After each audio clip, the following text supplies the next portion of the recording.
Airport po talaga ang isa sa mga pinakamasayang lugar sa dami ho ng mga reunion sa nangyayari dyan. Pero Mari, at the same time pinakamalungkot din sa dami ng temporary goodbyes. Kaya nga, gaya na lang ng touching moment ng isang pet dog at kanyang amo mula sa Coronadal City. Oh.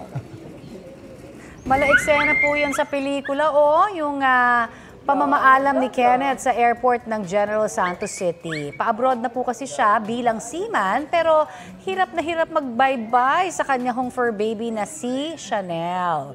Clingy at umiiyak kasi ito at animoy gustong magpabuhat, At bago tuluyang umalis, pinagbigyan naman siya ng ilang sweet na halik. Pero hirap daw talagang makamove on yang si Chanel.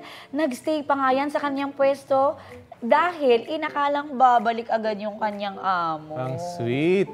Sa ngayon, sa partner muna ni Kenneth na si Shaira, naiwan ang aso. Bilang coping mechanism, madalas daw silang mag-video call. Ayan. Ginagamit ding unan ni Chanel ang damit o dating damit ni Kenneth.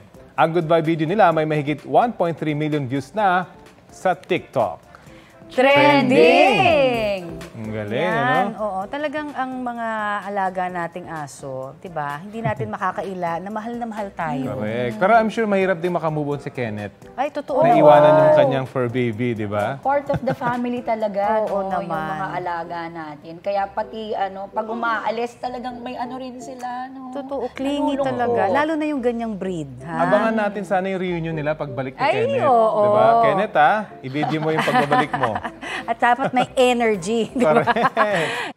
Kapuso, para sa mga maiinit na balita, mag-subscribe sa GMA Integrated News sa YouTube.